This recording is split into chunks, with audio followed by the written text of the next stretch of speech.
Hi guys, in today's video I'm going to show you a new tool to help you with your title blocks and sheets.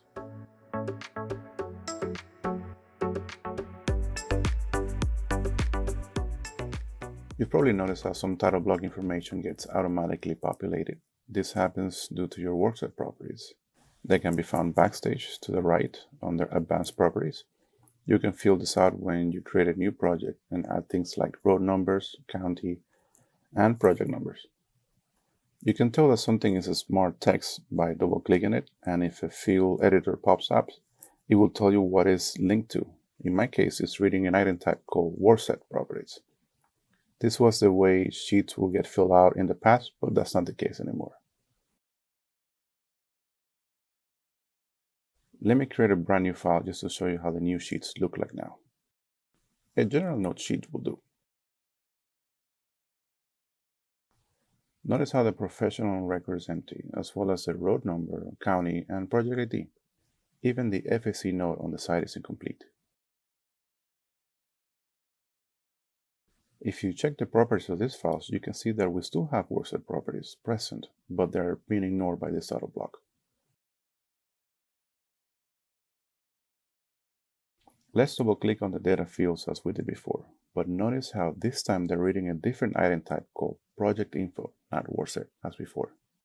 In this video, I will show you how to get this working automatically again, like a pro, and even change the old legacy sheets into these new ones.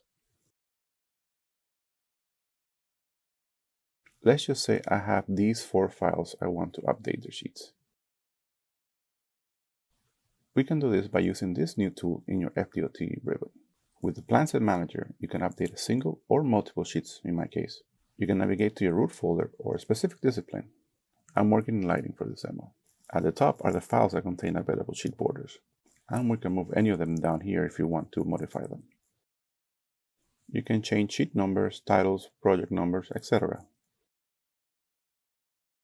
If you're missing some fields, you can bring them out by right-clicking on the header tabs and select anything that is not checked. Let's bring out Financial Project ID and Middle County, and let's hide paper type and bridge number. We don't need those.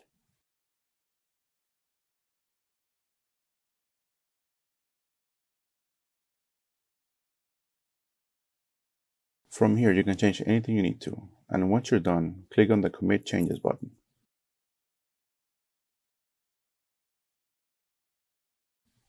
You can see that the sheet number in this key sheet was updated to L1. A key sheet is not the best example. Let's go back and fill out other sheets that have more information in their title blocks.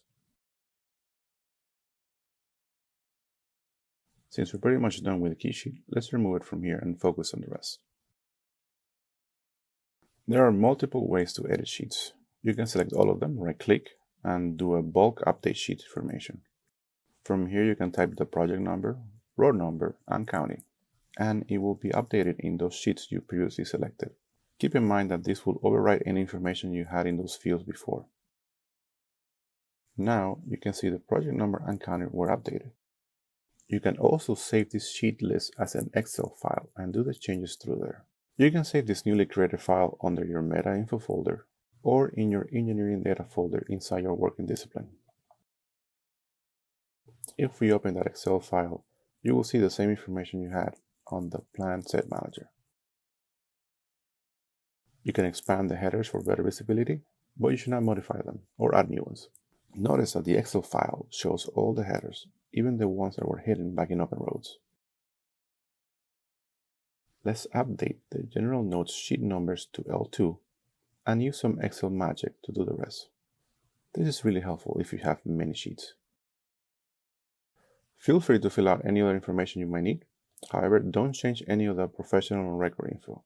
Part 2 of this video will go over how you do this using the new tool, and manually changing anything here will break the link and give you errors, so you shouldn't do it. Let's go back to Plan Set Manager and click in Read Sheet List. Load the Excel file we just worked on. Select all the sheets to update and press OK. We can see the changes we made in Excel were transferred over here. Let's commit to these changes.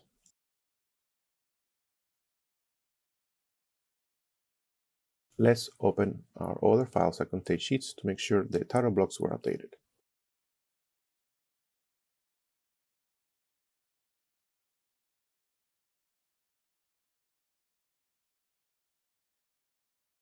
Looks like we forgot to add row number. Let's open our Plan Set Manager tool and call up our sheets again. This time, we'll do a bulk update and type in the row number. If we were to press OK now, it will only add the row number and delete everything else.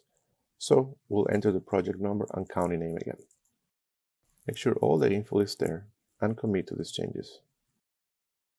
It looks like it worked on this one. Let's open up another file to verify it.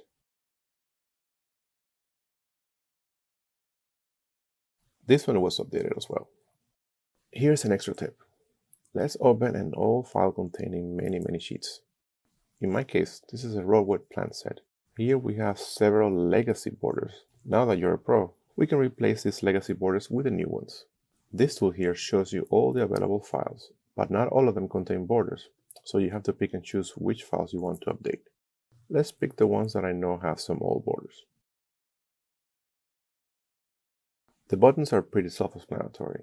The first one will only replace the border that you have open in the background. The second one will replace all the borders in this current roadway file. But since you're a pro now, you can replace all the borders in all the files in your project. You can do so by clicking the last button.